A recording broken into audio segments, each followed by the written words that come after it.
आणि म्हणून आपण जर जयंती साजरी करत असताना काही गोष्टींचं जर अवलोकन केलं तर जवळपास 80च्या पिरियडमध्ये पहिल्यांदा उस्माननगरमध्ये अण्णाभाऊ साठेंची जयंती साजरी झाली, सुरुवात केली। त्यावेळेला अण्णाभाऊ साठे हे कोणालाही माहिती नव्हते। मग त्यावेळेचे कार्यकर्ते गवळी साहेब असतील, परशुराम भिसे असतील, विश्वंभर भिसे असतील, गोविंद भिसे असतील, त्याच्यानंतर माधवरावजी भिसे, तर यांना काहीतरी वाटायचं की बाबा आपल्या समाजाचा कोणीतरी एक महापुरुष आहे। पुढच्या वर्षी कळायचं की तो अण्णाभाऊ साठे कामगार होते, कंपनीमध्ये काम करत होते।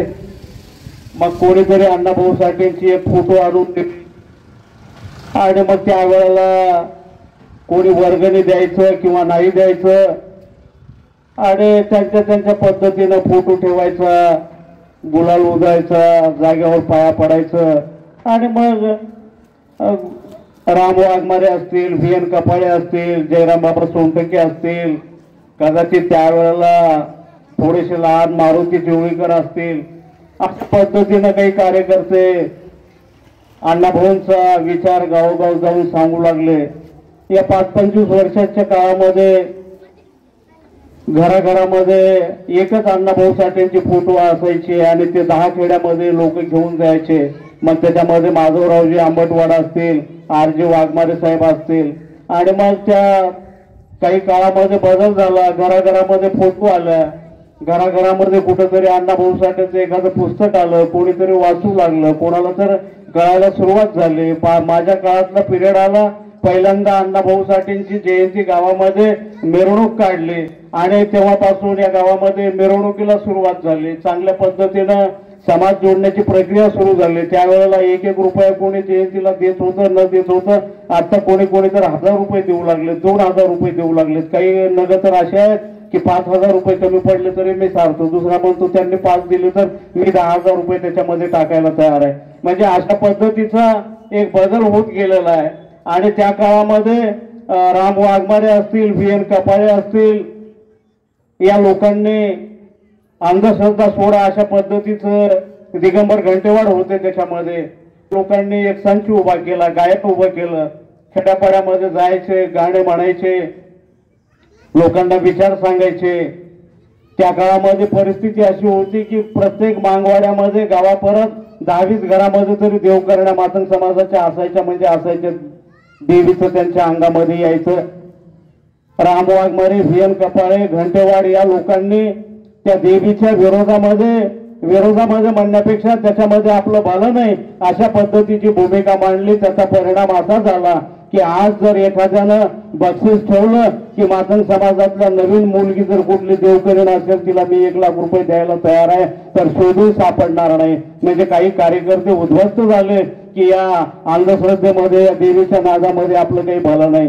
समाजानं त्या गोष्टी ऐकल्या, त्याच्यानंतर त्याच कार्यकर्त्यांनी एक मोहीम सुरू केली की डफडे फोडा, गावकी सोडा। आणि बऱ्याच प्रमाणामध्ये याच सभागृहाच्या समोर काही लोक त्यावेळेला म्हणत होते, जे हलगी वाजवत होते, सूर वाजवत होते, आणि हे सगळं मोडून टाकल्यावर आम्ही काय खायचं। परंतु त्यांच्याच घरातले पोरं, त्यांच्या घरातल्या बापाने कुठं जर हलगी लपवून ठेवली असेल तर त्यांनी आणून, जसे आपण होळी करतो अशा पद्धतीचे इथं डफडे फोडून टाकले। डफडे फोडा, गावकी सोडा अशा पद्धतीचं त्यांच्या पद्धतीनं त्यांनी काम केलं। त्यावेळेला मातंग समाजाला बसायला जागा नव्हती, विचार मांडायला कुठले वक्ते नव्हते, परंतु कुठेतरी एखादं सभागृह आलं, कुठून तरी एखादा वक्ता तयार झाला, विचार सुरू झाला आणि समाजाला एक चांगल्या पद्धतीचं वळण लागायला सुरुवात झाली। परंतु त्याच्यानंतरचा आता जो काही काळ आलाय, सगळ्याला कळालंय बाबासाहेबांनी काय केलंय, अण्णाभाऊ साठेंनी काय केलंय। परंतु या देशातल्या राजकारणी लोकांनी ठरवलंय आणि यांना कळून देखील हे म्हणाले, अरे अण्णाभाऊ असं जग बदल घालून गाव सांगून गेले, मला भीमराव म्हटले जाऊ दे, ते आम्हाला माहित आहे म्हणाले। आणि हे कशासाठी म्हणू लागले, तर इथले राजकारणी लोक गावा परत 1-2 मांगांचं भलं करत निघाले।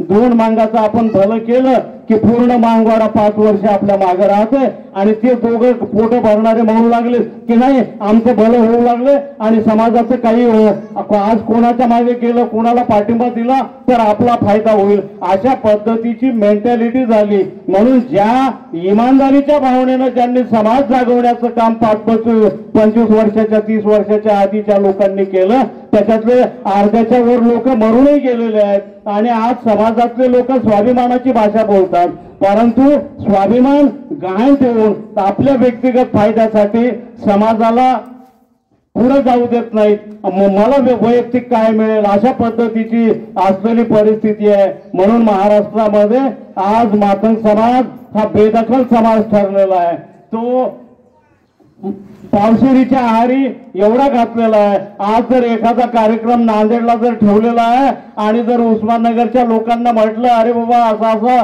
विचारवंत येणार आहे अण्णाभाऊवर व्याख्यान देणार आहे तर इथल्या समाजातल्या कुठल्याच माणसाला वेळ मिळत नाही। का वेळ मिळत नाही? कारण तिथं जावं तर इथं काम नाही, काम बुडवलं तर काय खावं हा प्रश्न आहे। आणि मग मोठ्या मुश्किलीनं कसा तरी वेळ मोदीची सभा आहे म्हणलं तर मग 5-25 माणसं काढतात। राहुल गांधीची सभा आहे म्हटलं की 5-25 माणसं वेळ काढतात। का?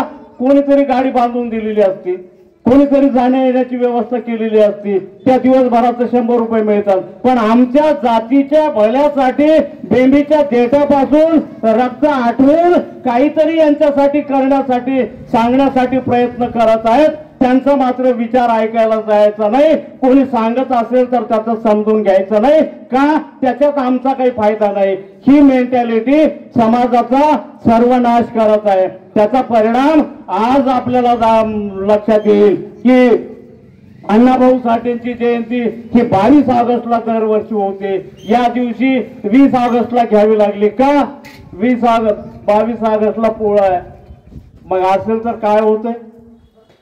मी अनेकांना विचारलं, उस्माननगर मध्येच झालंय असं नाही, अनेक गावामध्ये 22 ऑगस्टला अण्णाभाऊ साठेंची जयंती होती। मी अनेक गावातल्या लोकांना विचारलं तर मातंग समाजाचे लोक सांगतायत नाही पोलिसांची संख्या कमी आहे, पोलिसच्या पोळ्याला बंदोबस्त देईल की इकडे देईल, होमगार्ड 4-2 हात।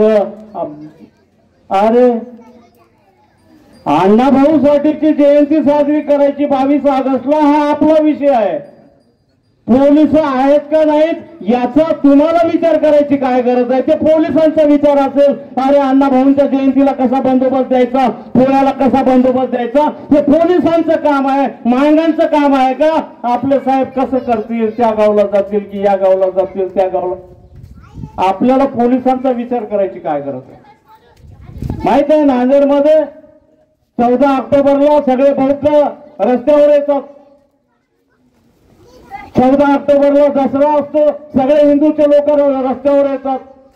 14 ऑक्टोबरला शिखांचा हल्ला बोल असतो, तलवारी काढून येतात रस्त्यावर आणि पोलीस त्यावेळेला विचार करत नाही बुवा आम्ही शिकायला बंदोबस्त देऊ, तलवारी काढून आले का इकडे बौद्ध रस्त्यावर आले यायचा बंदोबस्त करावा का हिंदूच्या दसऱ्याचा हे करावं, पोलीस विचार करत नाही। पण उस्माननगर मध्ये अण्णाभाऊ साठेंची जयंती करताना जे पोलिसांचं काम आहे त्यांचं समर्थन उस्माननगरच्या मातंग समाजाच्या लोकांनी करण्याची गरज नाही ना। गावामध्ये गाव खूप मोठं आहे, रस्ते अनेक आहेत। प्रत्यक्षात पोळा हा दुपारच्या नंतर होतो, दुपारपर्यंत आम्हाला सभा घेता येते। पोळा 5 वाजेपर्यंत संपतो, 5 वाजता आम्हाला मिरवणूक काढता येते। परंतु पोलीसही अडवत नाहीत कारण भारतात लोकशाही आहे। पोलिसांना अधिकार नाही तुमची आमची जयंतीची तारीख बदलून घ्या म्हणून म्हणायला। कारण एखादा जर वाईट प्रसंग आला आणि मी ठरवलं मला कधी जयंती करायची तर त्यावेळेला पोलीसवाले माफ नाही करत, आधी त्या तारखेला जयंती केलेली आहे का याचे पुरावे बघतात आणि मग तिथं मान्यता देतात। आणि मग एवढ्या दिवसापासून कंटिन्यू चालत आलेली जयंती पोळ्यासाठी बदलली, पोलिसांनी बदलली नाही। मी त्याचा सगळ्या कार्यकर्त्यांच्या संपर्कामध्ये होतो। 22 तारखेला ज्या ज्या गावची जयंती आहे ते पोलिसांनी पोलिसांच्या अडचणी सांगत होते. माझ्या लक्षात असं आलंय की पोळ्याच्या दिवशी बँड वाजवायला जायचंय, पोळ्याच्या दिवशी त्या मालकाचा बैल धरायचा आहे आणि मग जयंती करावं की मालकाचा बैल धराव, पोळा वाजवाव की जयंती कराव, याच्यासाठी मातंग समाजाच्या कार्यकर्त्यांनी 22 तारखेला जयंती करायचं नाकारलेलं आहे. कोणाचा आम्हाला काही विरोध नाही, परंतु पूर्वी आम्हाला रस्त्यावर फिरू देत नव्हते, बंदी होती. बाबासाहेबांनी आम्हाला मिरवणुका काढण्याचा अधिकार दिलाय, रस्त्याने फिरण्याचा अधिकार दिलाय आणि 22 तारखेला मागायनं रस्त्यावर फिरायचं नाही, बैलानं फिरायचं असो. आणि मातंग समाजाला कार्यकर्ता नाही की मी 22 तारखेला जयंती केल्याशिवाय राहणार नाही, तुम्हाला काय करायचं ते करा, तर त्यावेळेला पोलिसांनी ऐकलं असतं आणि पोळाही त्याच दिवशी झाला असता, अण्णाभाऊ साठेंची जयंती त्याच दिवशी झाली असती. परंतु आम्ही एवढे मुरगार झालेले आहोत, आम्ही एवढे हातबल झालेले आहोत, इथल्या प्रशासनाच्या विरोधामध्ये न्याय मागण्याचा आम्ही आमचा हक्क गमावून बसलेलो आहोत. अरे बाबासाहेबांची चळवळ बघा, अण्णाभाऊ साठेंची चळवळ बघा. मी अनेकदा लोकांना विचारतो, अरे अण्णाभाऊ साठेनं आपल्या पोटाचे प्रश्न सोडण्यासाठी काही मार्ग सांगितला का? बाबासाहेबांनी आम्हाला खायला भाकरी द्या असा कुठे लढा उभारला का? पोटा पाण्याचे प्रश्न नाहीत अण्णाभाऊचे, पोटा पाण्याचे प्रश्न नाहीत बाबासाहेबांचे. बाबासाहेबांचा प्रश्न आहे आम्ही माणूस आहोत, आम्हाला तुमच्या बरोबर हक्क अधिकार या देशामध्ये असला पाहिजे माणूस म्हणून जगण्याचा. की महात्मा फुलेवर चित्रपट आला, त्या चित्रपटामधला एक सीन फडणवीस मुख्यमंत्री असताना गाळला. का गाळला? ते काय काल्पनिक होतं का?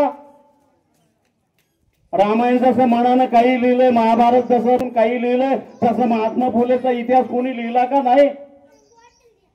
महाराष्ट्र शासनानं प्रकाशित केलेल्या साहित्यावर महाराष्ट्रामध्ये महात्मा फुलेवर चित्रपट काढला. त्याच्यामध्ये प्रसंग असा आला की मुक्ता साळवे ही मातंग समाजाची मुलगी आहे. त्या काळामध्ये या जातीला कोणी शाळेमध्ये येऊ देत नव्हतं. सावित्रीबाई फुलेनं शाळा काढली, मातंग समाजाच्या मुलीला ती शिकवायला निघाली. ब्राह्मणाचे त्या काळातले पोरं सावित्रीबाईच्या अंगावर शेण फेकून मारू लागले, दगड फेकून मारू लागले आणि म्हणू लागले या मांगाच्या पोरीला तू का शिकवते आहेस?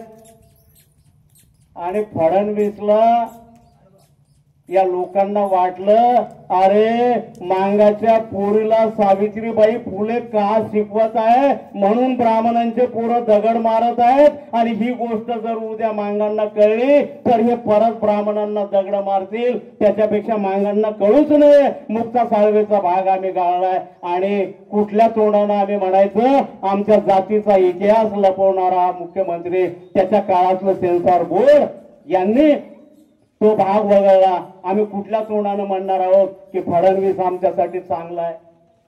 अरे हा एकनाथ शिंदे मुख्यमंत्री होता, वास्तविक पाहता उद्धव ठाकरेचा बाप आहे बाळासाहेब ठाकरे. परंतु उद्धव ठाकरे पेक्षाही बाळासाहेबांवर मी पोटचा नसताना देखील किती जास्त प्रेम करतो हे दाखवून देण्यासाठी एकनाथ शिंदेच्या अर्थसंकल्पामध्ये बाळासाहेब ठाकरेच्या स्मारकासाठी 325 कोटी रुपये मंजूर केले आणि अण्णाभाऊ साठेसाठी फक्त 25 कोटी रुपये केले.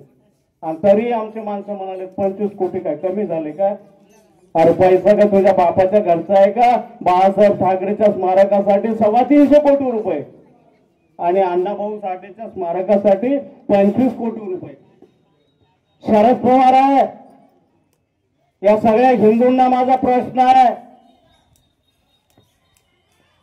हनुमान चालीसा आपल्याला माहिती असेल, टीव्हीवर रेडिओवर बघितलं असेल. जानचा राजा आहे, फार मोठा नेता आहे. मला काही त्यांच्या राजकारणावर बोलायचं नाही, परंतु माझ्या समाजाशी संबंधित विषय आहे की हनुमान चालीसा त्या नवनीत राणानं सुरू केलं. टीव्हीवर रेडिओवर आपण वर्तमानपत्रामध्ये बघितलं असेल. या बेट्यांनी महाराष्ट्र पेटवायचा प्रयत्न केला आणि शरद पवार साहेबांनी ते प्रकरण शांत करण्यासाठी पुण्याच्या हनुमानाच्या मंदिरामध्ये मुसलमानांसाठी इफ्तार पार्टी ठेवली. माझं काही म्हणणं नाही, परंतु जर उद्धव ठाकरेच्या, फडणवीसांच्या अंगामध्ये, एकनाथ शिंदेच्या अंगामध्ये जर हिंदूचं रक्त असतं तर त्यांनी म्हटलं असतं शरद पवारला की अरे मुसलमान तर हिंदूच्या देवाला मानत नाहीत, मुसलमान लोक तर मटण खातात, मग इफ्तार पार्टी त्यांना हिंदूंच्या हनुमानाच्या मंदिरामध्ये का एकही हिंदू म्हटला नाही. आणि शरद पवारनं तर ते ठेवलं. एकही हिंदूने शरद पवारांना विरोध केला नाही. नाही तर नाही, आमचं काय चाललंय, ज्याचं त्याला देशामध्ये स्वातंत्र्य आहे. परंतु हिंदू समाजाचा एक भाग असलेला मातंग समाजाचा नवरदेव जर मारुतीच्या पारावर पाया पडायला जर गेला असेल तर त्या मांगवाड्यातल्या बायका लेकरांना बेदम मारहाण केली. या शरद पवारानं का म्हटलं नाही, इथल्या हिंदूच्या लोकांचं रक्त का जागं झालं नाही. अरे एवढी मारहाण केली तरी मांगे हिंदू धर्माला मानतात, तर आपण त्यांना लाथा घालतो. आणि मुसलमान देवाला मानत नाहीत तरी हनुमानाच्या मंदिरामध्ये आणून आपण त्यांना जेवू घालतो. हे कसे काय आमच्यासाठी चांगले आहेत.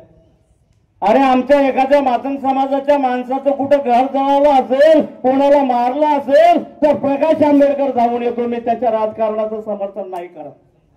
कधी आला एखाद्या मातंग समाजाच्या खेड्यामध्ये, कुठल्या जिल्ह्यामध्ये अत्याचार झाला, शरद पवार कधी पळत आला का.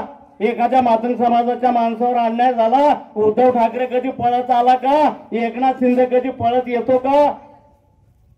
अरे जम्मू काश्मीर मध्ये कुठल्या ब्राह्मणावर अत्याचार होत होते मला माहिती नाही. उद्धव ठाकरे मुख्यमंत्री होता आणि आम्ही निवडून दिले. पैसा महाराष्ट्राचा आहे, आमचा आहे. आणि उद्धव ठाकरे म्हणतो जम्मू काश्मीर मधल्या उद्ध्वस्त झालेल्या ब्राह्मणांच्या लेकरा बाळांचा खर्च महाराष्ट्र सरकार करायला तयार आहे का. तूही ब्राह्मण तेही ब्राह्मण, पैसा आमच्या महाराष्ट्राचा, मत तुला आम्ही दिले. परंतु असं नाही कधी म्हटलं अरे त्या मातंग समाजाच्या माणसाचं घर उद्ध्वस्त झालंय, त्याला तिथं जिवंत जाळलंय, त्याला मारलंय, त्याचं घर उठवलंय, जिथं अट्रॉसिटी झाली त्यांना रुपया देत नाहीत. पोलीस स्टेशन मध्ये आजही मातंग समाजाच्या तक्रारी नोंदवून घेतल्या जात नाहीत.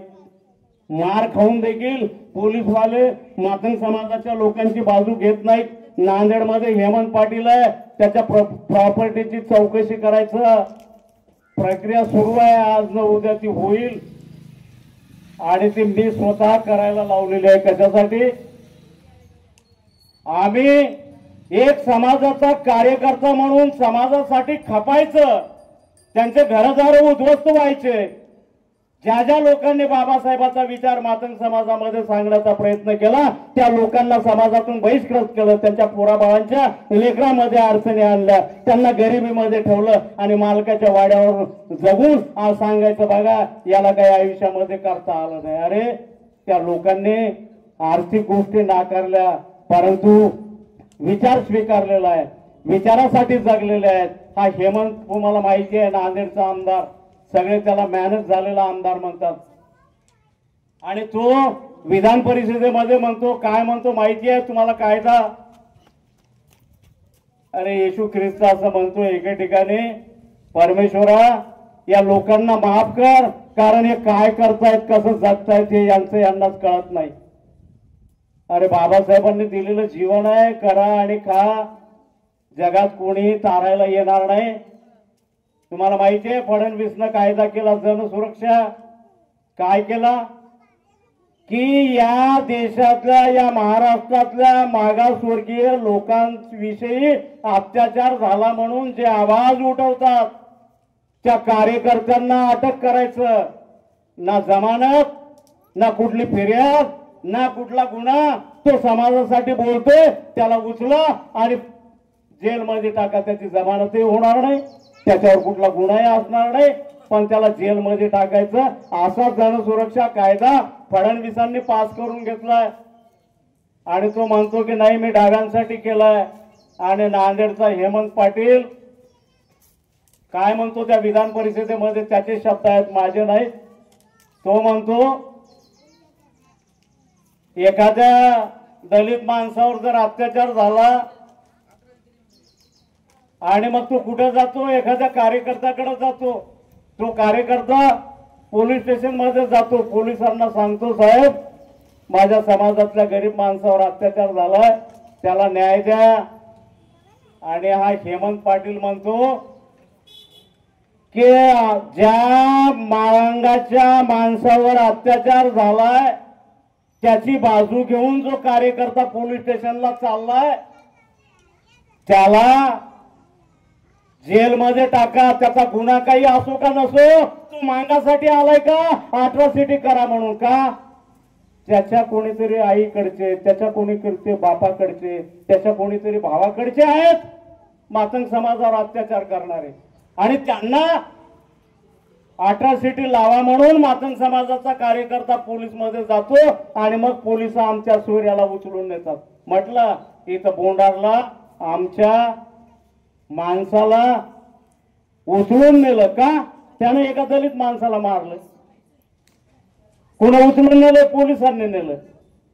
या हेमंत पाटलानं नांदेडमध्ये एका डॉक्टरला मारलंय, त्याच्यावर अट्रॉसिटी केली. रात्री 3 वाजता त्याला पोलिसांनी उचलून नेलं. आम्ही नेलं काय उचलून? मांगाच्या लोकांनी हेमंत पाटलाला उचला आणि कोर्टात टाका, नाही पोलिसांनी केलं. पोलिसांना वाटलं असेल काहीतरी त्यानं गुन्हा केलाय गडा म्हणून, तर त्याचा राग काढण्यासाठी अख्ख्या महाराष्ट्रातल्या मातंग समाजाच्या आवाज उठवणाऱ्या कार्यकर्त्यांना गुन्हा असो की नसो, जो जो माणूस अट्रॉसिटीच्या ऍक्टच्या संदर्भात कारवाई करा म्हणून पोलिसांना सांगतो त्यांना जेलमध्ये टाका. ही कलम त्या जनसुरक्षा कायद्यामध्ये घ्या, हा हेमंत पाटील म्हणतो. आणि तरी आमचे माणसं म्हणाले नाही हो, शिवसेना तशी कशी करावं. तर आम्ही भान ठेवलं पाहिजे. अण्णाभाऊ साठेंनी कुण्या देवाच्या पाया नाही पडलं. अण्णाभाऊ साठेंनी अण्णाभाऊच्या काळात मुख्यमंत्री, आमदार, खासदार नव्हते का? कशासाठी आम्ही जयंती साजरी करतोय? अरे जे अण्णाभाऊने आम्हाला स्वतःचं रक्त आटवलंय, माती खाल्ली, त्याच्यामुळे आम्हाला समाज ओळखू लागलाय. अण्णाभाऊमुळे आमची शान आहे. आणि अण्णाभाऊ जर तुमच्यापासून बाजूला गेलं तर सालं कुत्र्याच्या मौतीचं जीवन आपल्याला वाटायला येईल, अशा पद्धतीची परिस्थिती आहे. एवढा स्वाभिमान त्या अण्णाभाऊने आम्हाला दिलाय, त्या स्वाभिमानाचं काय करायचं? बाबासाहेबांनी जो आम्हाला स्वाभिमान दिलाय त्या स्वाभिमानाचं काय करायचं? भाकरी तर सगळेच लोक खात आहेत, सगळ्याच लोकांना ज्याच्या त्याच्या पद्धतीनं जगावं लागणार आहे. परंतु ही लोकशाही टिकून राहिली तर, बाबासाहेब आपण जीवन ठेवले तर, अण्णाभाऊ साठे आपण जीवन ठेवले तर आपला सन्मान आहे. आणि अण्णाभाऊंनी ज्या विचारासाठी काम केलंय तो विचारच जर उद्ध्वस्त इथले सरकारमध्ये बसलेले सगळे साले करत असतील तर आम्ही कुठली भूमिका घ्यायची? म्हणून आमच्यावर अन्याय अत्याचार करणारे लोक कोण आहेत हे आम्हाला कळलं पाहिजे. मी याच्यापेक्षा अधिकच न बोलता परत एकदा सांगतोय की गावा परत 2 मांगांचं भलं हे अण्णाभाऊसाठी जिवंत असतानाही होते, आजही होते. असं नाही की भाऊ आम्ही उस्माननगरवाल्यांसाठी सांगत आहे. गावोगावची ही असलेली परिस्थिती आहे. प्रत्येक मांगवाड्यामध्ये 1-2 लोकांचं भलं झालं. समाज जिथल्या तिथं आहे, त्याच्या पद्धतीनं जगतोय. अरे हा समाज भोळा बाबडा समाज आहे, हा समाज अडाणी आहे, हा समाज गरीब आहे. आणि या महाराष्ट्रामध्ये या समाजाची कोणीही दखल घेत नाही. आणि जी लोक बेंबीच्या देठापासून या समाजासाठी सांगण्याचा प्रयत्न करत आहेत त्यांचा विचार आम्ही ऐकला पाहिजे. त्या विचार ऐकण्यासाठी पदरचे 10 रुपये खर्च करून आम्ही नांदेडला गेलं पाहिजे. अरे प्रकाश आंबेडकर कधीच कोणाला गाड्या बांधून देत नाहीत. आणि तरी देखील इथं मोदीची सभा असेल तर एखाद्या गावामध्ये मांगवाड्यामध्येच गाड्या पाठवतात. चालत त्या अंतापूरकरला गेलो, अंतापूरच्या गावामध्ये, तर त्या गावातली एक मावशी म्हणाली बापू गाड्या घोड्या असतील तर आम्ही येऊ, नाही तर येणार नाही. मोदी गाड्या घोड्या पाठवतो, राहुल गांधी गाड्या घोड्या पाठवतो, लोकसभेला जातात आणि 1 लाख लोक आले, 2 लाख लोक आले. आता तर मी सिडको आडको परिसरामध्ये राहतो, बायांना 500 रुपये रोज आहे, यायला जायला गाडी फुकट आहे. मग ती सभा मोदीच्या माणसांची असो का काँग्रेसच्या माणसांची असो. आणि आपले बाया म्हणाले काय फरक पडते, 500 रुपये मिळाले, चला 1 लाख बाया जमल्या, 1 लाख माणसं जमले. अरे कोणाचे जमले? आमचेच जमले. आमचेच गोरगरीब त्या दिवशी गावोगावचे तुम्ही जमा करून नेलेले आहेत पैसे. तो परंतु प्रकाश आंबेडकरांकडे बघा, मी राजकारण नाही सांगत, प्रकाश आंबेडकरची जर सभा असेल तर लाखोच्या संख्येनं लोक जातात, घरच्या भाकरी खाऊन जातात, स्वतःच्या पैशानं जातात आणि त्यांना वाटतं की अरे बाळासाहेबाच्या पाठीशी एवढा समाज दिसला तर बाळासाहेबाच्या शब्दाला किंमत येईल आणि इथलं सरकार घाबरेल. तुम्हाला माहिती आहे, परभणीला एका वडर समाजाच्या माणसाला पोलिसांनी मारहाण केली आणि तो मेला बिचारा. त्याच्यामध्ये सूर्यवंशी नावाचा कार्यकर्ता, काहीच नाही, बाबासाहेबांचा विचार आहे, बाबासाहेबांचा नारा दिला. तो LLB केलेला पोरगा आहे, शिकला सवर्णीला. त्याला कळलं अरे बाबासाहेबांमुळे शिकायला मिळाले, वडराचं आहे आणि बाबासाहेबांच्या नावानं घोषणा देतो म्हणून तिथल्या पोलिसांनी त्याला एवढं मारलं की पोलीस कोठडीमध्ये त्याचा मृत्यू झाला. आणि आपल्या फडणवीस साहेबांना ते प्रकरण एवढं दाबायचं केलं, एवढं लपवायचं केलं. उघड सांगतोय मी, कोणाला रेकॉर्डिंग करून घ्यायची असेल तर घ्या. फडणवीसांना मुख्यमंत्री असताना त्या पोलिसांना वाचवण्याचे एवढे मोठे प्रयत्न केले, पण प्रकाश आंबेडकर कुठल्याही सत्तेमध्ये नाही. प्रकाश आंबेडकरांचं कोणीही सत्तेमध्ये नाही.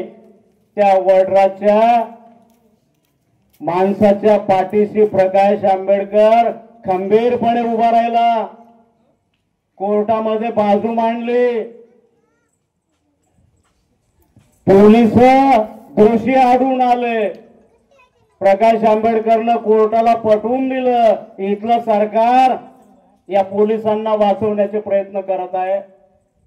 पोलिसांनी मारलेलं आहे, कोर्टाच्या लक्षात आलं, सरकार तसं ऐकणार नाही म्हणून हायकोर्टामध्ये आदेश आला की ते 10-15 जे काही पोलीस आहेत त्यांच्यावर कारवाई झाली, गुन्हे दाखल करा, कोर्टाचे आदेश आहेत. आणि एवढं होऊन देखील आपल्या फडणवीस साहेबांना सुप्रीम कोर्टामध्ये गेले परत. त्या मुलाच्या आईला 50 लाख रुपये द्यायचे ठरवले. प्रकाश आंबेडकरांनी सांगितलं, समाजाला आव्हान केलं कार्यकर्त्यांना, 50 लाख रुपये लोकांनी स्वतःच्या घामातले, बायका लेकराच्या ताटातले त्या माय माऊलीला दिले आणि तिनं सरकारच्या पैशाला नाकारलं. अरे एका माणसाला न्याय मिळवण्यासाठी किती कष्ट घ्यावे लागत आहेत, एवढ्या लोकांचं ओझं घेऊन काही कार्यकर्ते चालत आहेत आणि त्यांचं आम्ही ऐकायचं नाही. कोणासाठी आम्ही काम करायचं. इथं आलेगाव नावाचं गाव आहे, आलेगावच्या एक माणूस वारला, त्याला स्मशानभूमीमध्ये दफन करायला जागा नाही. तिथले लोक माझ्याकडे आले आणि मला म्हणाले, अरे बॉम्बे, म्हटलं तुम्ही ज्यांना जिल्हा परिषदला निवडून दिले, ज्यांना आमदार केले, ज्यांना खासदार केले त्यांच्याकडे जा आणि तुम्ही कशाला कार्यकर्ते. अरे बाबा, आमच्या हातामध्ये काय आहे की तुम्हाला आम्ही स्मशानभूमी मिळवून द्यावी. ते जिल्हा परिषदच्या मेंबरच्या हातात राहते, ते आमदाराच्या हातात राहते, ते काही करत नाहीत. मग झकमाराला त्यांच्या नावाचे आम्ही नारे देतो काय, साहेबाचा विजय असो, साहेब आगे बढो, मत आमचे, राज तुमचं आणि आम्हाला तुम्ही साधी स्मशानभूमी देखील देत नाही. असे अनेक प्रश्न आहेत. आमच्या लाडक्या बहिणीला 1,500 रुपये मिळालेत, आनंद वाटू लागलाय. पण आमच्याच घरातला माणूस 50 रुपयाची दारू पिऊ लागला, त्याचं 100 रुपये केलेत, रोज 50 रुपये आमच्याच घरून वसूल करायलाय आणि परत इकडे टाकून दारूचे पैसे 1,500 रुपये द्यालेत. हे अशा पद्धतीची दिशाभूल आमच्या लोकांनी केली पाहिजे. अरे कोणी फायदा देऊ, कोणी काही मेहरबानी नाही करत. बाबासाहेबांनी आम्हाला हक्क अधिकार दिलाय. तुम्हाला कोणाकडून पैसे मिळत असतील तर अवश्य घ्या, परंतु प्रकाश आंबेडकरांची जशी भूमिका आहे तशी भूमिका मातंग समाजाची असली पाहिजे. आणि अशा पद्धतीचा विचार जर या जयंतीच्या माध्यमातून मातंग समाजाचे माणसं घेणार असतील तर अरे बौद्ध आणि मातंग एकत्र आले तर राज तुमचं येणार आहे. मी निवडणूक नाही सांगत, टीव्हीवर रेडिओवर बघा, तुम्ही लोकांचं ऐका की प्रकाश आंबेडकरचे माणसं सेकंड नंबरला, तिसऱ्या नंबरला, दुसऱ्या नंबरला काठावर आलेत. तुमचा आमचा सहारा नसताना आलेत. आपली काही माय बी बसली नाही की त्याची सत्ता प्रकाश आंबेडकर हिरावून गेलाय. आमचा बाप बी त्या खुर्चीवर नाही की त्याची सत्ता प्रकाश आंबेडकर हिरावून गेलाय. अरे तो बाबासाहेबाचा नातू आहे, आम्हाला काय आमचे काय घर काढणार आहे का? स्वतःच्या बळावर एवढा समाज त्याचा कोणी विकत घेऊ शकत नाही आणि तो स्वतःच्या बळावर इथपर्यंत येतो आहे. आणि मतदारसंघा परत 10,000 मांगाची मतं जर पडले तर 288 आमदार या महाराष्ट्रामध्ये मांगा महारांचे येतील, साबराचे येतील, ढोराचे येतील, कुंभाराचे येतील आणि सत्ता आपली येईल. हा विचार आपण केला पाहिजे. म्हणून सांगतोय की अण्णाभाऊ साठे कुठे एखाद्या लुंग्या सुंग्या कार्यकर्त्यासारखं उठलं की चला कलेक्टर ऑफिसला धरा उपोषण नाही करत बसले. मला अनेक कार्यकर्ते सांगतात, सर ते फलाना कार्यकर्ता उपोषण करत बसला, ते फलाना फडणवीसच्या पाया पडत निघाला, तो फलाना एकनाथ शिंदेच्या पाया पडतो, तुम्ही का नाही जात? तुम्हाला माहिती आहे मुंबईमध्ये मातंग समाजाचा एक कार्यकर्ता आहे, बीजेपीचा आहे. मला म्हटलं वाघमारे साहेब तुम्हाला काय पाहिजे ते सांगा. मी म्हटलं फडणवीस सोबत माझं रोज बसणं उठणं आहे. मी म्हटलं एवढे जर फडणवीस सोबत संबंध असतील तर मुंबईच्या विद्यापीठाला अण्णाभाऊ साठेंचं नाव द्यायला लाव. तो म्हटला ते नाही, तुम्हाला वैयक्तिक काय गाड्या गोड्या पाहिजेत ते सांगा. माजलगावचा एक कार्यकर्ता आहे, तो मला म्हटला साहेब एकनाथ शिंदेकडे आपला समाज नाही, आपल्याला कोणाची तरी गरज आहे, शिंदे साहेबाला मागांची गरज आहे, तुम्ही या, तुम्हाला काय पाहिजे ते सांगा. मी म्हटलं की फडणवीस या एकनाथ शिंदेला सांग मुंबई विद्यापीठाला अण्णाभाऊंचं नाव द्यायला. नाही हो साहेब, तुमच्या वैयक्तिक फायद्यासाठी. अरे लेकरं बाळ जगवण्यासाठी कोणी कशाही पद्धतीनं जगत आहेत. मला कोणाच्या वाड्यावर जगण्यासाठी कोण रोखलेलं आहे?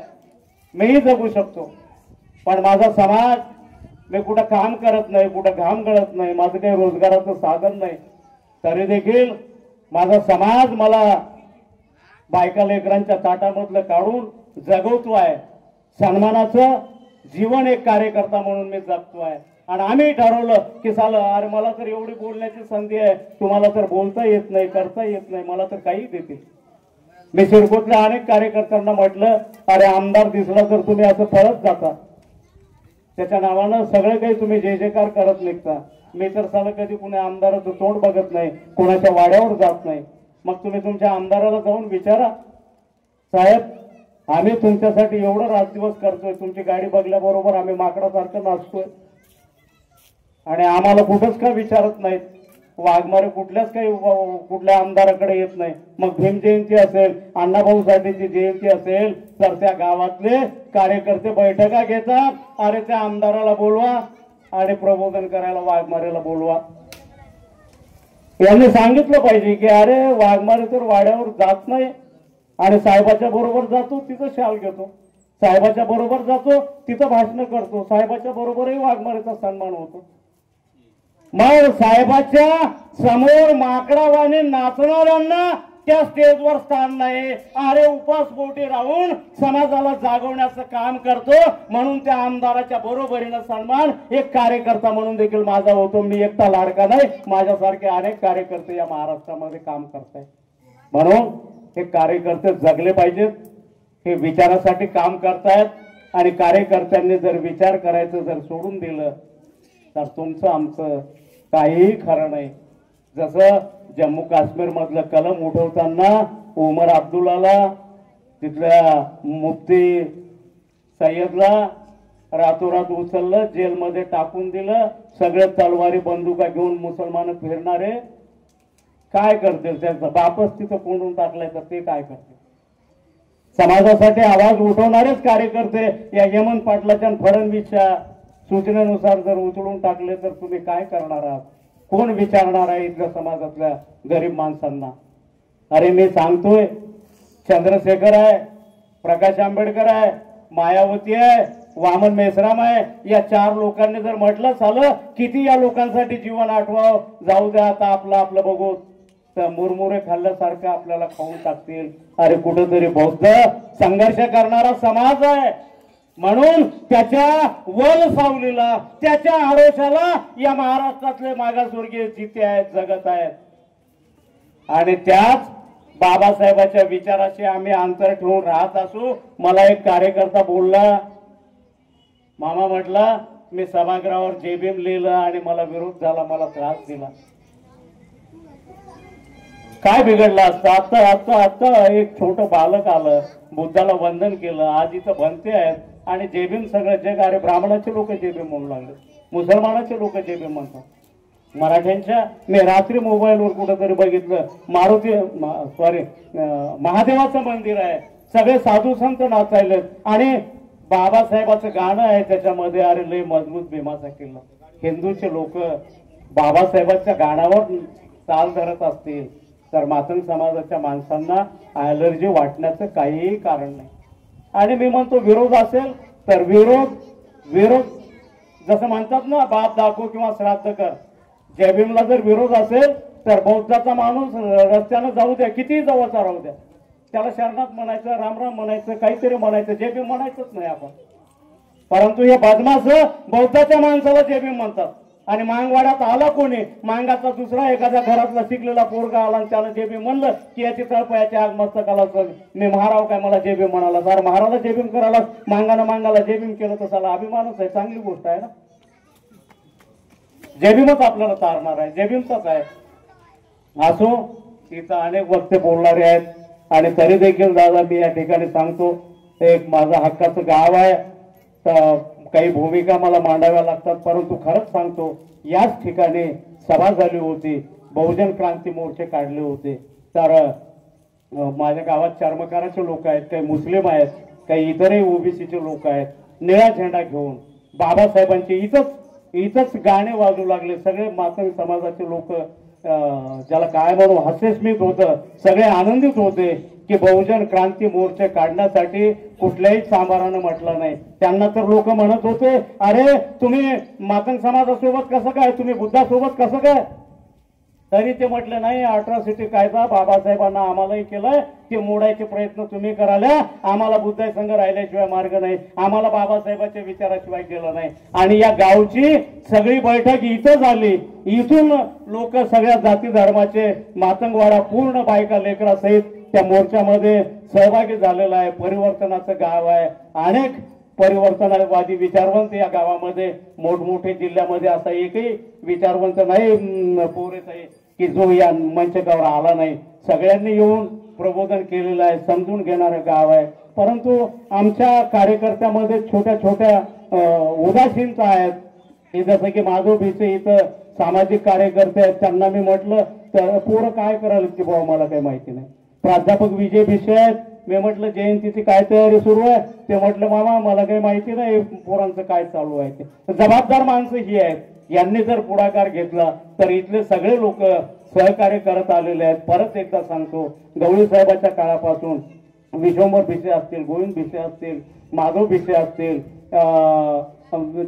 काळबा भिसे असतील, हे जे काही 4-2 लोक होते त्यांच्या पद्धतीनं त्यांनी समाज इथपर्यंत ओळखण्यात आलेला आहे. या स्टेपला आपण आलेलो आहोत. आपलं जगत असताना आपला विचार, आपला समाज जिवंत असला पाहिजे. अण्णाभाऊंचा सन्मान असेल तर आपला सन्मान आहे, आपल्या रस्त्यानं फिरणाऱ्या कार्यकर्त्याचा सन्मान असेल तर आपला सन्मान आहे. आणि आपल्या कार्यकर्त्याला जर वाईट वागणूक देत असतील आणि इथं मेलेल्या मांगाला आरती यासारखा कोणी माणूस नाही, भल्या माणसा त्या कार्यकर्त्याचं काय खरं आहे. तर हे याच्यापासून आम्ही सावध राहिलं पाहिजे. प्रामाणिकपणे हे गाव प्रबोधनाच्या बाजूचं आहे. सगळे समजदार भोळे बाबडे अडाणी लोक आहेत आणि गरज नसताना देखील, कारण मी आतापर्यंत बोलत, आज अण्णाभाऊ साठे यांची जयंती आहे.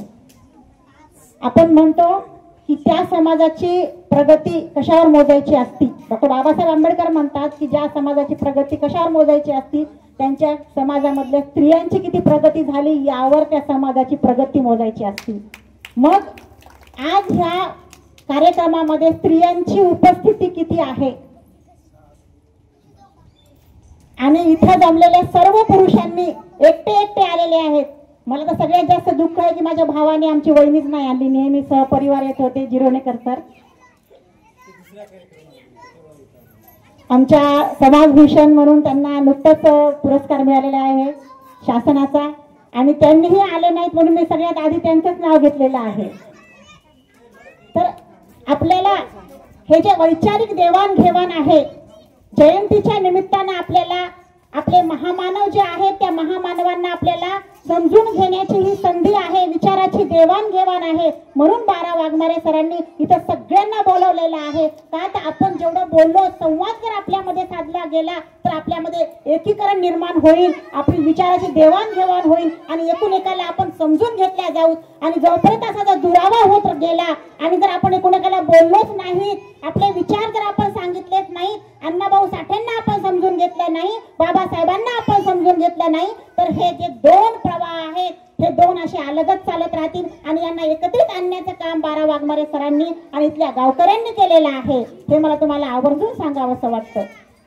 1 ऑगस्ट अण्णाभाऊ साठेंची जयंतीचा दिवस आहे. ज्या दिवशी अण्णाभाऊ साठेंच्या माता त्यांना शाळेमध्ये दाखल करायला गेल्या त्यावेळेस त्यांच्या शिक्षकांनी विचारलं की या मुलाची जन्मतारीख काय आहे. तर त्यावेळेस त्या म्हणाल्या या दिवशी फार मोठ्या व्यक्तीचे मृत्यू दिवस आहे होता आणि सगळीकडे सगळं बंद होतं, रेडिओवर अनाउन्सिंग झालेली होती आणि त्या दिवशी माझ्या मुलाचा जन्म झालेला होता. लोकमान्य टिळकांचा मृत्यू दिवस होता आणि त्या दिवशी अण्णाभाऊ साठेंचा जन्मदिवस होता असं त्यांच्या मातेनं सर्व वर्णन करून सांगितलेलं होतं आणि तो हा दिवस आहे आणि तो अगदी खरी तारीख आहे. ही अण्णाभाऊ साठे यांनी आपल्या साहित्यामधून स्वतःचं वैयक्तिक आयुष्यामध्ये जे दुःख होतं ते दुःख त्यांनी हृदयामध्ये जपून ठेवलं होतं, पण या समाजाचं दुःख त्यांनी लेखणीद्वारे सतत सांगितलेलं आहे, सतत मांडलेला आहे. मातंग समाजाचा लढवय्या इतिहास त्यांनी या लेखणीमार्फत मांडलेला आहे की आम्ही जगायला भीत नाही, मरायला भीत नाही ना लढायला भीत नाही, असे आम्ही लढवय्ये आहोत. हा इतिहास आपल्याला सांगण्यासाठी या विचार मंचावर बारा वाघमारे सरांनी या सगळ्यांना उपस्थित केलेला आहे की आम्ही कशालाच न भिणारे आहोत. आणि भाकरीचा प्रश्न, पोटाचा प्रश्न मिटतो, पण स्वाभिमानाच्या प्रश्नाचं काय, आत्मसन्मानाच्या प्रश्नाचं काय, हा स्वाभिमान विचाराच्या प्रश्नाचं काय, हा विचार जपला पाहिजे, अनुकरण झालं पाहिजे. या महानायकांनी आपल्यासाठी जंग पछाडलेला आहे. स्वतःच्या परिवाराचा, सोन्यासारख्या बायकोचा, 4 लेकरांची आहुती दिलेली आहे. अण्णाभाऊ साठेंनी जेव्हा गाव सोडलं तेव्हा कशी परिस्थिती होती आणि मुंबईला गेले, तिथून त्यांनी एक कविता म्हटलेली होती, एक गाणं म्हटलेलं होतं, माझी मैना गावाकडे राहिली, माझी जीवाची होती या काहिली. त्यावेळेस त्यांना स्वतःचा परिवार घेऊन तिथे जाता आला नाही, कारण राहण्याची सोय शहरामध्ये नव्हती. अशा कितीतरी लोकांनी आपला परिवार आपल्या गावाकडे ठेवलेला आहे आणि समाजासाठी ते झटलेले आहेत आणि त्यांच्या विचाराची, त्यांनी जो त्याग केलेला आहे या समाजाच्या परिवर्तनासाठी, परिवर्तनवादी लढा त्यांनी लढलेला आहे आणि हा परिवर्तनवादी लढा आपल्याला पुढे न्यायचा आहे.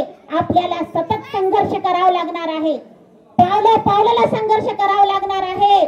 कारण काय, तर आपला जन्म संघर्ष करण्यासाठी झालेला आहे. तर लिहून ठेवा, माझा जन्म हा संघर्ष करण्यासाठी झालेला आहे, डीजेवर नाचण्यासाठी झालेला नाहीये.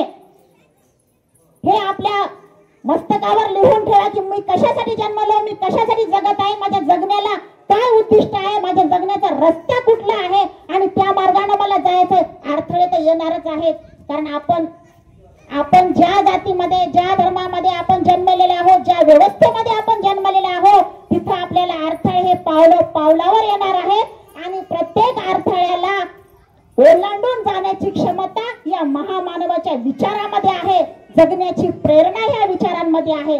घरापासून बाहेरपर्यंत जिथं कुठे जासाल तिथं आपल्याला साथ देणारे कमी आणि पाठीमध्ये खंजर खुपसणारे सगळे आपल्याला मिळणार आहेत. म्हणून छत्रपती शिवाजी महाराजांनी म्हटलेलं आहे, आपल्या सोबत आपले शत्रू किती आहेत याची संख्या मोजण्यापेक्षा आपले फितूर किती आहेत याची संख्या मोजा, तरच तुमचा विजय होईल.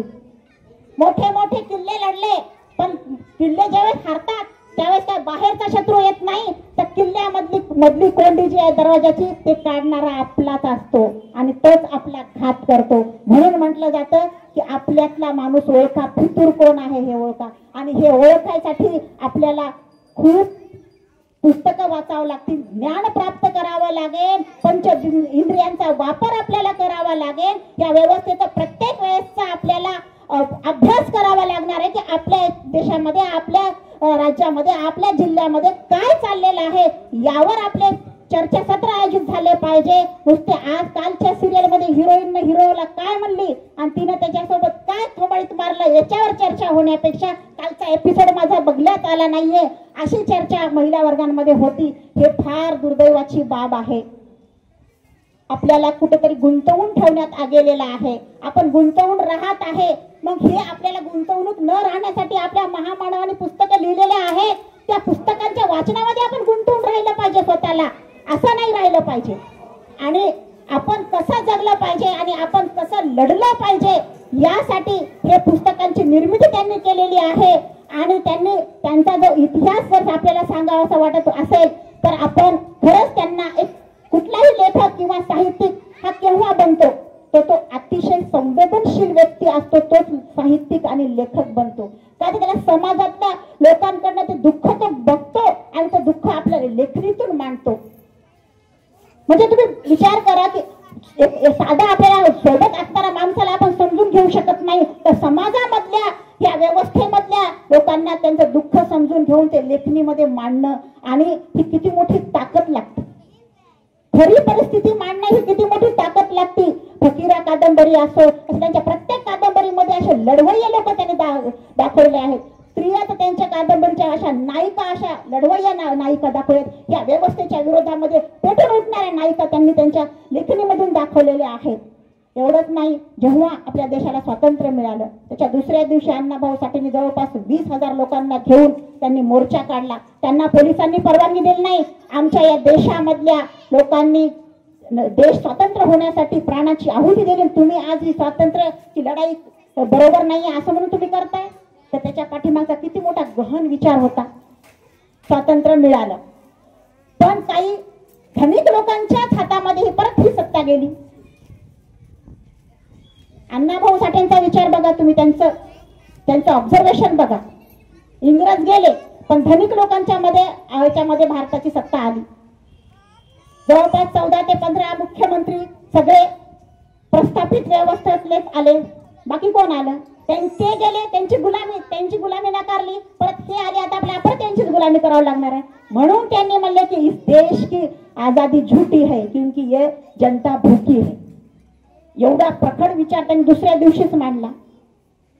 ही नोंद जरी त्यांना पोलिसांना घ्यावी नाही वाटली, कुणाला घ्यावी नाही वाटली, पण ती नोंद आचार्य ॲत्रे यांनी स्वतः ते बघितलं आणि त्यांनी त्यांच्या लिखाणामध्ये सुद्धा मांडलं की हे अण्णाभाऊ साठेने ही लढाई लढलेली आहे. आणि याच्यामध्ये जो मार्मिक विचार आहे की या देशाला स्वातंत्र्य मिळालं मग एखादा प्रत्येकाने आपल्या जीवाचं बलिदान केलेलं आहे. मग त्यावेळेस एखादा मुख्यमंत्री म्हणा, कोणी म्हणा, ह्या बहुजन समाजाचा झालेला नाहीये, मग आम्ही परत यांचीच गुलामी करायची का?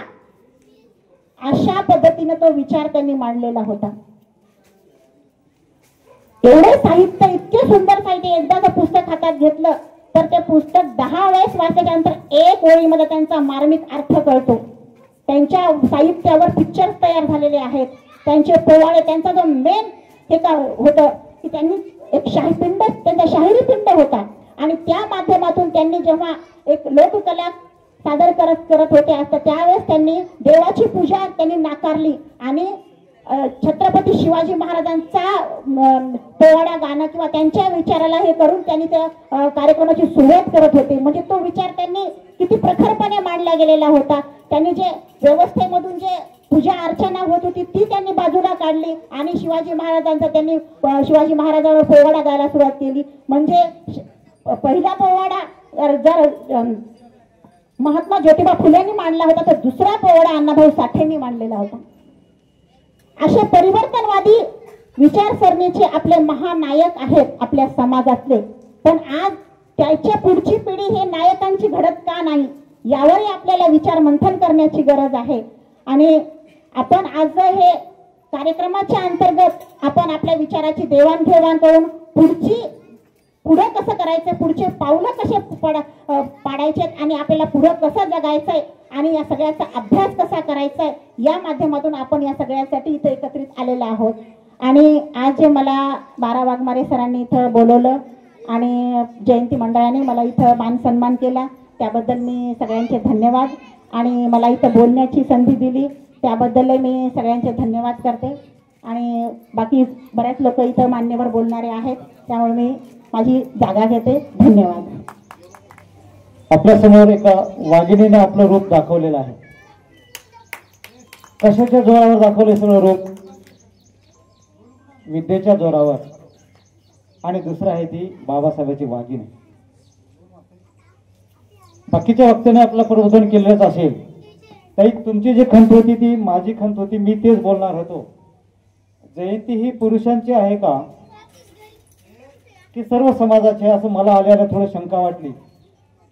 मग कुठेतरी चोरून इकडून तिकडून बाजूने बघायलेत ऐकायलेत, त्यापेक्षा जोपर्यंत तुम्ही निर्भीड होणार नाही, विचार कसे कळतील आपल्याला? बसल्याशिवाय एकत्र आल्याशिवाय कसे कळेल आपला विचार? आपण अण्णाभाऊचे वाघीण आहे तुम्ही, अण्णाभाऊंच्या विचाराचे वाघीण आहे तुम्ही, लहुजी साळव्यांच्या विचाराचे आहेत तुम्ही, बाबासाहेबांच्या विचाराचे आहेत. घरात बसून जमणार नाही, घराच्या दाराआड बसून जमणार नाही. जर या ठिकाणी एखादी आरती असती तर दुर्पद व्हायची, भांडण झाले असते की नाही? माझी आरती पुढं का तुझी आरती पुढं, तू पुढं का मी पुढं? मग आपण जर अण्णाभाऊंचे वारसदार असाल, आपण फार अभिमानाने सांगतो अण्णाभाऊ 1.5 दिवस शाळेत गेले, ते रशियाला गेले, विमानानं गेले, त्याने अमके इतके लिहिलं तितकं लिहिलं. अहो, खरंच तपासून बघलं का तुम्ही 1.5 दिवस शाळेत गेले माणसाने एवढं कर्तृत्व गाजवलं असेल का? मग त्यावेळेसची त्यांची परिस्थिती काय होती? त्यांना शिकवायला कोणी होतं का? शाळा होती का? शिक्षक होते का? परिस्थिती होती का? मग आमच्याकडे तर सगळं आहे, आमच्याकडे तर सगळं आहे. मग आम्ही आता रशियाला जायचा विचार करावा की चंद्रपूरला जायचा विचार करावा?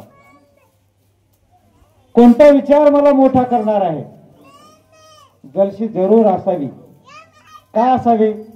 त्याचा मुलगा कॉन्व्हेंटमध्ये आहे, इंग्रजी शाळेत आहे, माझा पण मी इंग्रजी शाळेमध्ये टाकणार. त्याचा मुलगा कलेक्टर डेप्टी कलेक्टर होतोय, माझ्या मुलाला पण मी डेप्टी कलेक्टर SP CO करण्याची ताकद माझ्यात आहे. इथे स्पर्धा असावी, वाचनाची स्पर्धा असावी, एकमेकाला समजून घेण्याची स्पर्धा असावी. ती खरी जयंती आहे. आता थोड्या वेळानंतर व्हिडिओ शूटिंग घेण्यासारखी परिस्थिती असते, सगळे मिसळतात मध्ये, वाजत गाजत जे चालते ना, तिथं मात्र कोणाला ये म्हणायची गरज पडणार नाही. पण विचार ऐकायला मात्र आम्ही यायला मागं पुढे पाहतो. जर आम्ही खरेच अण्णाभाऊचे, बाबासाहेबांचे, महात्मा फुलेंचे, सावित्रीबाईंचे वारसदार असू, आमच्या घरामध्ये पुस्तकांचं कपाट असलं पाहिजे. एक तरी पुस्तक माझ्या घरात आलं पाहिजे, पुस्तक वाचलं पाहिजे. कोण वाचलं पाहिजे? शेजाऱ्याने नाही, मी वाचलं पाहिजे, माझ्या बायकोने वाचलं पाहिजे. मग आम्ही वाचताना माझं लेकरू बघते, मायबाप काहीतरी वाचतात, तिथं स्पर्धा होते. एखादं पुस्तक माझ्या घरात आल्यानंतर आमच्या चौघाचे भांडणं लागायचे. मिसेसला वाटायचं मी अगोदर वाचते, मुलीला वाटायचं मी अगोदर वाचू, छोट्या मुलाला वाचायचं मी अगोदर वाचू. एकदम झोपला की दुसरा पुस्तक कसं हडप करता येईल, अशा प्रकारे पुस्तकाचं वाचन केल्यानंतर ती पुस्तक संपल्यावर आमच्या घरी चर्चा व्हायची. काय सांगितलं या पुस्तकामध्ये, कोणते विचार सांगितले त्या पुस्तकामध्ये, आणि मग आपण कोणत्या विचाराचा आदर केला पाहिजे. आमच्या घरामध्ये तुम्ही कोणी या, तुम्हाला लाखो रुपयाचं बक्षीस देतो, कुठं देवी देवताची जर मूर्ती सापडली तर, पण पुस्तकाचं कपाट, ताई तर साक्षी आहेत, कमीत कमी 5-1 लाखाचे पुस्तक असतील ताई. मग आम्ही सांगायचं अण्णाभाऊ अण्णाभाऊ, गंधेच्या देटापासून नाचायचं, उड्या मारायचं, थोडी 2 घोट घ्यायचं. कसली जयंती आहे ही? अशा जयंत्या करण्यापेक्षा विचार केलेला बरा. म्हणजे जयंती करू नका म्हणलं तर तुम्ही मला हंसल धरून. अशा जयंत्या करण्यापेक्षा विचार केलेला बरा. एकमेकाला नावं ठेवण्यापेक्षा, एकमेकाचे पाय ओढण्यापेक्षा, एकमेकाच्या गळ्यामध्ये हात घालून जर आपण प्रगती केली, अभिनंदन आहे. सरांनी साक्षी दिली, पिऊन करत नाहीत. पण बाबासाहेबांचे असो की अण्णाभाऊचे असो की शिवाजीराजांचे असो, प्रत्येक जयंतीला त्याला थोडे थोडे घेतल्याशिवाय जयंत्या होत नाही. ती शोकांती काय? आम्ही जगाला बाबासाहेब सांगतो प्रज्ञा सूर्य म्हणून, आणि बाबासाहेबांच्या जयंतीमध्ये मात्र आता आमचं प्रज्ञा कुणीकडे चालले, सूर्य कुणीकडे चाललाय कळायला मार्ग नाही. तर ते न होता इथे अण्णाभाऊचे जर वारसदार आपण असू तर सरांनी खूप छान सांगितलंय.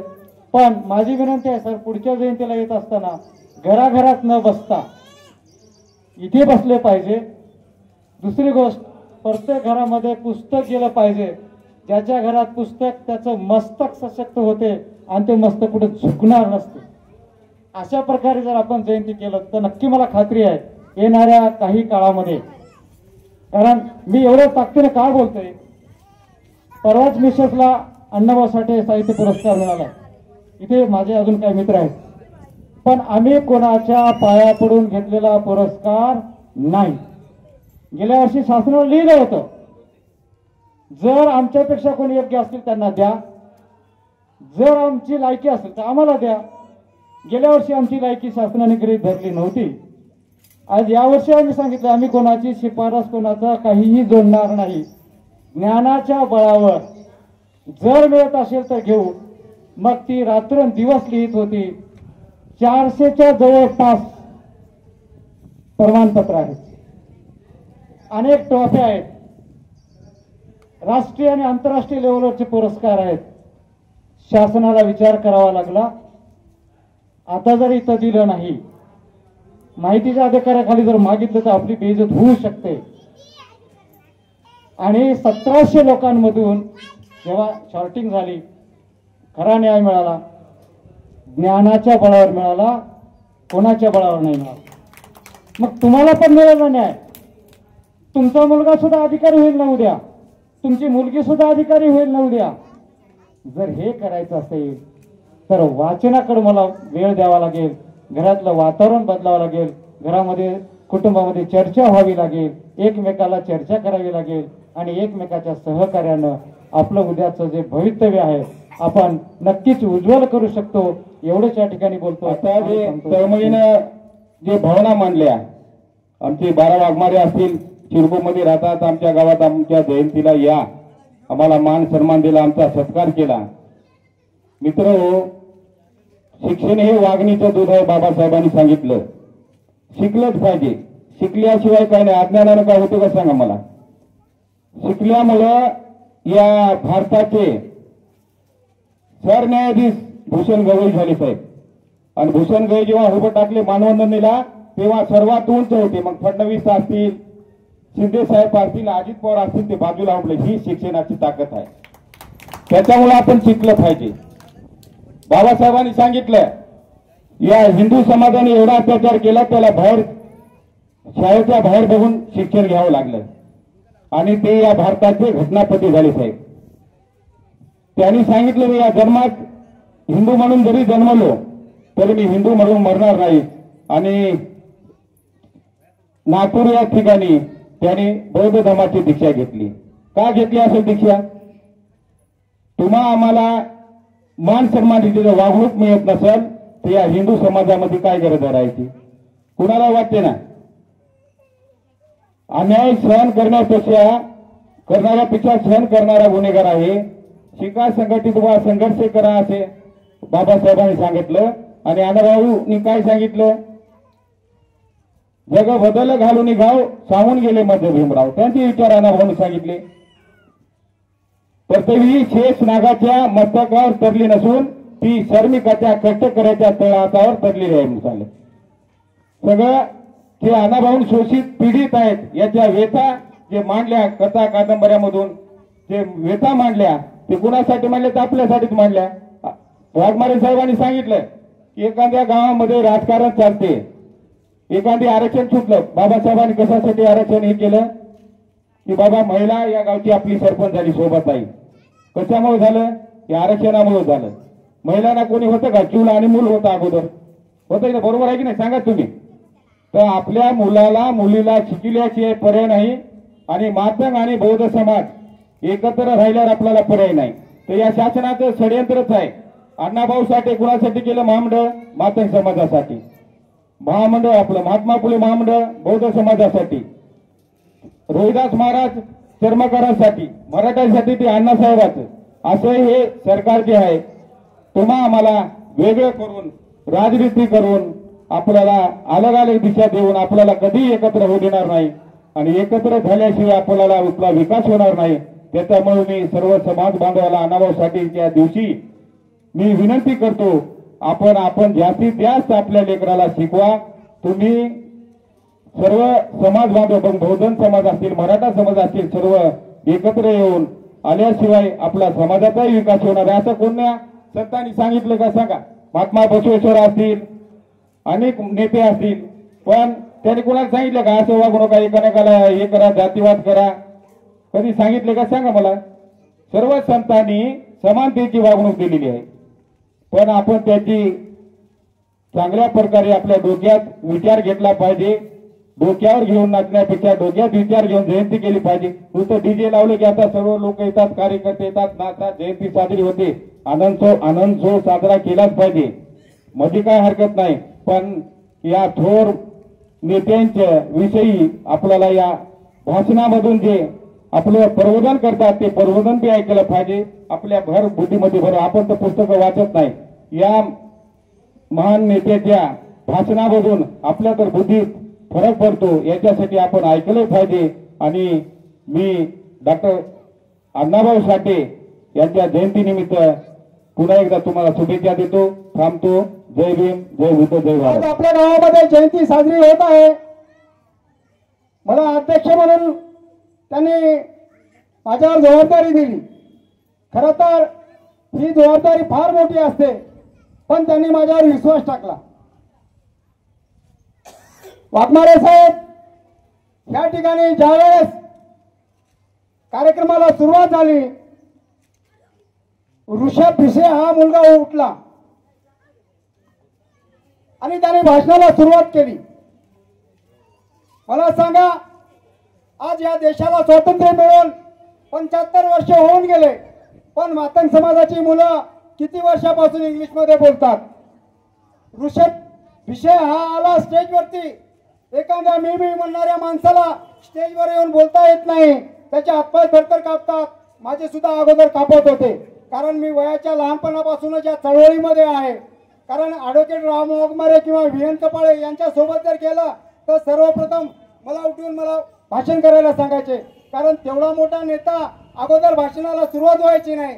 त्यावेळेस मला किंवा प्रभू मेकालेला किंवा शिवाजी चिवळीकरला किंवा देवराज पवारला असे काही त्यांच्यासोबत लहान लहान मुलं होते, त्या लोकांना भाषणाला उभं करायचे. तेव्हापासून मला वाटतं आज त्या मुलाचं जेवढं कौतुक करायला पाहिजे तेवढं कमीच आहे. माझी या मान्यवरांना विनंती आहे, ऋषभ भिसेसाठी आपण सर्वांनी टाळ्या वाजून त्याचं स्वागत करावं. कारण आताच आमचे मित्र त्यांनी सांगितलं, शिक्षण हे वाघणीचं दूध आहे, जो कोणी प्राशन करेल तो गुरगुरल्याशिवाय राहणार नाही, असं भारतरत्न डॉक्टर बाबासाहेब आंबेडकरांनी सांगितलेलं आहे. कारण बाबासाहेबांच्या एका शब्दामध्ये किती ताकद आहे आणि किती विचार आहे, हा मातंग समाजाने आतापर्यंत घेतला नाही. ही फार मोठी शोकांतिका आहे. अनेक मान्यवरांनी भाषणे केली, त्यांनी अनेक उदाहरणं दिली. मी 2-3 वर्षापूर्वी या ठिकाणी आलो होतो आणि त्यावेळेस मी भाषण केलं होतं भिसे साहेब, आणि मी माझ्या गावातील माझ्या समाजातील माता बहिणींना आणि माझ्या बांधवांना विनंती केली होती, जर तुम्ही माईकच्या माध्यमातून तुम्हाला ऐकू येत असेल म्हणून तुम्ही ऐकत असाल तर हे योग्य नाही, पण तुम्ही समाज मंदिरामध्ये येऊन अण्णाभाऊ साठेंच्या स्मारकाचं जे ठिकाण आहे त्या ठिकाणी येऊन तुम्ही एक समाजाचं एक व्यक्तिमत्व, समाजाची एक वज्रमुठ तुम्ही दाखवा म्हणून 3-4 वर्षापूर्वी म्हणलो. पण मला या ठिकाणी मला दुःख वाटते, माता भगिनी या ठिकाणी उपस्थित नाही. आणि माझी तरुण मंडळी या पंचक्रोशीमध्ये सर्वात मोठा मातंग समाज या उस्माननगर मध्ये आहे. भिसे साहेब, तुम्हाला माझी विनंती आहे, सर्वांना सांगा, तरुण असेल म्हातारा असेल सर्व लोकांना सांगा, कारण आपल्या याच्यामध्ये जी पडझड आहे, कशामुळे येत आहे पडझड? आणि दुसरा समाज बघा, आम्ही दुसऱ्या समाजाच्या कोणत्याही समाजाचा हेवा देवा करू शकत नाही, कारण आम्ही अज्ञानी आहोत. नुसतं बघून हेवा देवा नाही. जी लमाण समाज आहे, जे लमाणाची माणसं ज्यांच्या मस्तकावर चोर म्हणून पट्टी होती, त्यांना एखाद्या थंड्याच्या पुढून जर जायचं असेल तर माणसं घाबरत होती. मी म्हणणारा देशमुख, मी म्हणणारा पाटील, मी म्हणणारा मान किंवा मी म्हणणारा मार सुद्धा त्या तांडे बसून जात नव्हते किंवा त्याच्या जवळून जात नव्हते. पण आज तो समाज कुठे आहे? ज्या समाजाचा महाराष्ट्राचा मुख्यमंत्री झाला, मुख्यमंत्री झाल्याच्या नंतर तांड्यावर शाळा झाल्या, ते कशामुळे झाल्या? तो समाज एका ठिकाणी आला. त्या समाजाच्या प्रत्येक मुलांना नोकरी दाखवली, शिक्षण दाखवलं. त्यामुळे तिथल्या तंड्यावरची मुलं शिक्षण घेऊन आज मोठमोठे अधिकारी आहेत. आज आम्ही बौद्ध समाजाचा एक विचार करतो आणि आमच्या पुढे जे महाराष्ट्री माणसं पुढे गेले, आम्हाला काहीच भेटत नाही, आम्हाला काहीच मिळत नाही. हा जो आमच्या डोक्यामध्ये जे भूत शिरलेलं आहे, हे भूत आम्हाला दुसऱ्या लोकांनी शिरवलेलं आहे आमच्या डोक्यामध्ये. कारण आम्ही आजही अंधश्रद्धेचे बळी आहोत.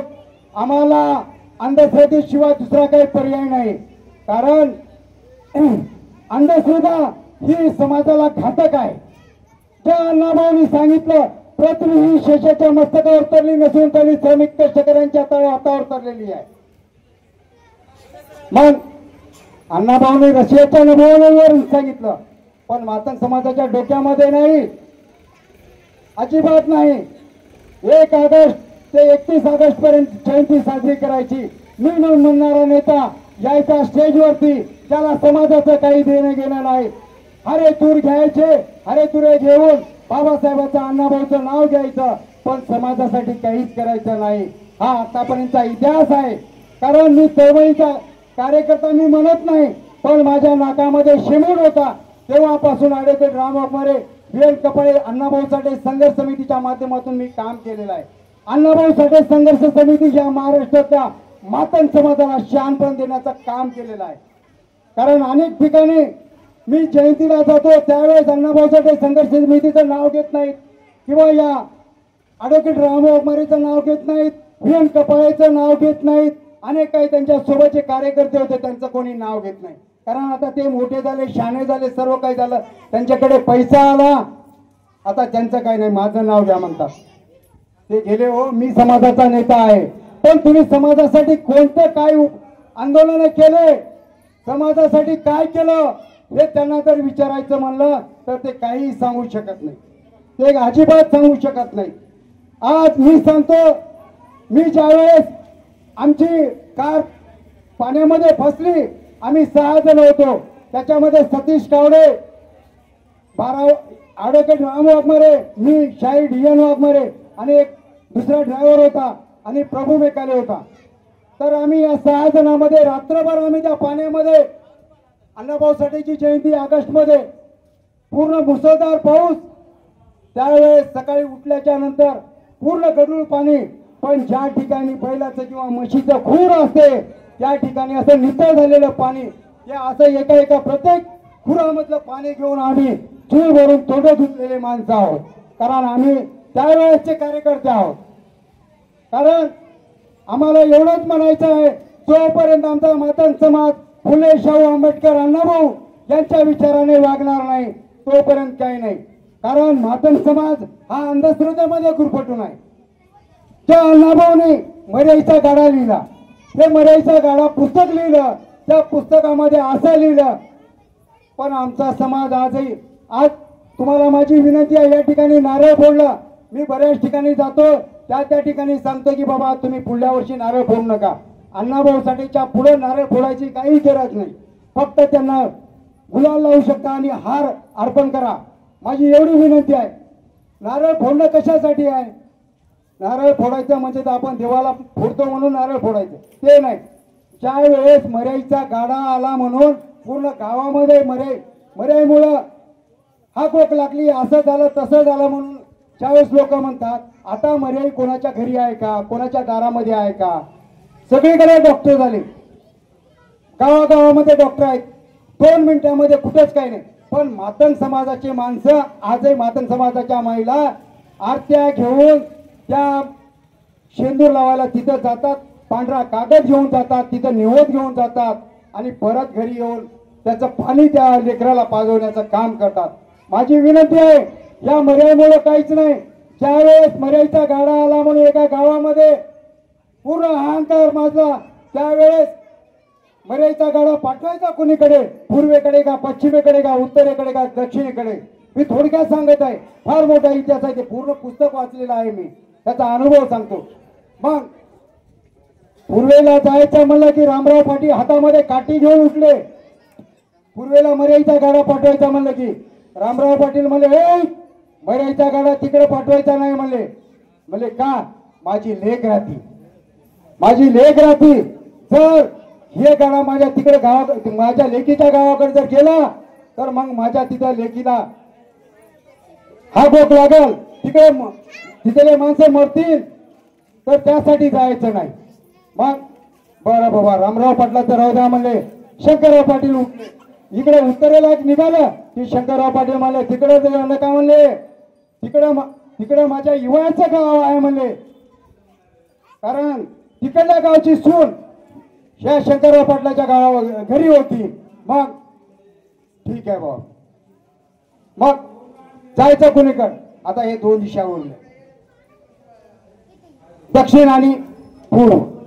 मग त्या पूर्वेला उठलं की लगेच माणसं म्हणले नाही नाही नाही नाही म्हणले, तिकडं आमचे असे असे नातेवाईक आहेत, माझी बहीण आहे, हे आहे ते आहे. मग मला सांगा, इकडे जात नाही तिकडे जात नाही, गावामध्येच गाडा राहतो. मग शिकलेला माणूस ज्यावेळेस त्या गावातला सांगतोय की बाबा हे मर्यादेचा गाडा म्हणजे हे थोतांड आहे, मर्याई ही नाही, ही हागोग जी लागली दूषित पाण्यामुळे लागली, मलेरिया झाला, हे चिरटे जाऊन झालं. ज्यावेळेस गावातले माणसं सांगत होते, ते शिकलेला माणूस सांगत होता, त्यावेळेस गावातले लोक सांगायचे नाही, ऐकायचे नाही, मर्यादेचा गाडा ते काढायचे. आपण मी कमीत कमी 90 पर्यंत बघितलं ते मर्यादेचा गाडा, ह्या गावावर त्या गावावर त्या गावावर त्या गावावर. त्या गावामध्ये एक त्या गाड्यामध्ये छोटीशी भावली, त्याला हिरवं पातळ, त्याच्यात मणिमंगळसूत्र. आणि माझ्यासारखा चोर तिथं गेला आणि प्युअर सोन्याचं मणिमंगळसूत्र करतात, पैसे जमा करून प्युअर सोन्याचं केलं की तिथं माझ्यासारखा चोर जाते. याने गेले की गाडा गेला की माझ्यासारखा जाते, त्या घेऊन जाते. त्या मर्याई काय करणार आहे? मर्याई नाही, काहीच नाही. ज्या अण्णाभाऊनी पूर्ण अंधश्रद्धेची चिरपाड केली, देव नाही भूत नाही सांगितलं, मग आम्ही त्याचे वंशज असते वेळेस आम्ही अंधश्रद्धा का बाळगायची? आमच्या लेकराच्या डोक्यामध्ये ते का घालायचं? बामणानं सांगितलं म्हणून आम्ही ऐकायचं का? बामणानं सांगितलं म्हणून आम्ही ऐकायचं नाही. आमचेच माणसं आम्हाला शिक्षणापासून दूर ठेवण्याचा प्रयत्न करतात. बाबासाहेबांनी ज्या वेळेस कोर्ट लेवल जे शिकलेले लोक राहायचे, त्या वेळेस बाबासाहेबांकडे जाऊन म्हणायचे, बाबासाहेब मी हे झालो, तर ते बाबासाहेब म्हणायचे, तू ह्या सुटाबुटामध्ये कुठेही न जाता तू अगोदर समाजामध्ये जाऊन ये नुसतं. कारण जर सुटाबुटामध्ये माणूस जर गेला तर हे लहान लहान लेकरं त्या सुटाबुटातल्या लेकराकडे बघू शकतात आणि म्हणतील की हा सुटाबुटामधला माणूस आलेला कसा. मग त्यावेळेस त्याच्या माईला आणि बापाला वाटते की हा जसा मोठा साहेब झाला तसाच माझं लेकरू साहेब झाला पाहिजे. यासाठी ही विचारधारा बाबासाहेबांची आहे. त्यावेळेस आज बौद्ध समाजाची माणसं आज एकही अडाणी दिसणार नाही, पण मातंग समाजाची मुलं मुली 9वी 10वी 12वीच्या नंतर पुढे शिक्षण नाही. ते का हो? त्यांना शिक्षण नाही का? शासनाची एवढी मोठी सवलत असून सुद्धा मग शिकून कुठे काय मिळणार आहे, कुठं काय करणार आहे? गावातच राहा, केळीचे झाडं व्हा, तिथले बंड खंदा, इकडे तिकडे कुठं जाऊ नका. माईक जरी बंद झाला तरी मी आवाज मोठा आहे बरं का. मग ह्या पद्धतीचं जे काम आहे ते मातंग समाजाने काय शिकू नये. फक्त एवढंच लोकांनी सांगितलं बौद्ध समाजाबद्दल तिरस्कार. वाघमारे साहेब म्हणले जय भीम म्हणलं तर काय. मी माझ्या कमेंटमध्ये तुमच्या माहितीसाठी सांगतो, माझी एवढी मोठी कमेंट असते फेसबुकवरती आणि व्हॉट्सअपवरती. मी कमीत कमी 20-25 व्हॉट्सअपच्या ग्रुपमध्ये आहे. माझ्या अनेक लोक विरोध करतात, तुम्ही बौद्ध धर्म स्वीकारणार काय? बौद्ध धर्म मला स्वीकारायचा किंवा न स्वीकारायचा नाही, पण मला बाबासाहेबांचे विचार आत्मसात करायचे, फुले शाहू आंबेडकरांचे विचार आत्मसात करायचे. मी असं ठामपणे सांगतो. कारण गेल्या 14 तारखेला बाबासाहेबांच्या जयंतीच्या दिवशी पूर्वसंध्येला 13 एप्रिलला मी तमाम महाराष्ट्रातील मातंग बांधवांना नम्र आव्हान आणि विनंती केली. मी लाईव्ह मध्ये फेसबुकवर टाकलं. अनेक लोकांच्या मला कमेंट आल्या, फोन आले, बाबा तुम्ही बोललात, चांगलं बोललात, पण शेवटी तुमचा विचार काय? मी म्हणलं माझा शेवटी विचार हा तुमच्या सोबत असेल, माझ्या समाजासोबत असेल. मला जर बौद्ध धर्म स्वीकारायचा असेल तर मी कोणाला विचारणार नाही, मी एकटा बौद्ध धर्म स्वीकारेल. पण माझ्या समाजामध्ये जे अंधश्रद्धेचं जे गुड हे झालेलं आहे, डोक्यामध्ये आहे, ते डोक्यामधून निघालं पाहिजे. बाबासाहेबांचे विचार आत्मसात केले पाहिजे. तुम्ही काय गाणं म्हणता, त्या गाण्याचे बोल काय आहेत आणि तुमच्या त्या गाण्याच्या बोलीमुळे तुम्हाला काय तुमचा मान सन्मान आहे का? अरे तुम्ही वकील, डॉक्टर, इंजिनियर होऊन मी मातंग समाजाचा वकील झालो, डॉक्टर झालो असं सांगा. माझी मुलगी मातंग समाजाची या ठिकाणी कलेक्टर झाली, वकील झाली असं सांगा. माझ्या माता बंधू भगिनींना माझी विनंती आहे, माझी मुलगी कमीत कमी 12वी BA MA झाली पाहिजे, तोपर्यंत तिचं लग्न करू नका. माझ्या मुलीचं स्वतःच्या माझी मुलगी आज MA झालं, तिचं PhD चालू आहे. अनेक ठिकाणचे स्थळ आले, अनेक ठिकाणचे. मी म्हणलं साहेब माझ्या मुलीचं जे ध्येय आहे ते ध्येय तिला गाठू द्या, लग्नाची काही मला हे नाही. कारण माझ्या लेकरावर संस्कार जे आहेत ते संस्कार जे मी टाकले तर त्या संस्काराप्रमाणे माझी मुलगी शिकत आहे.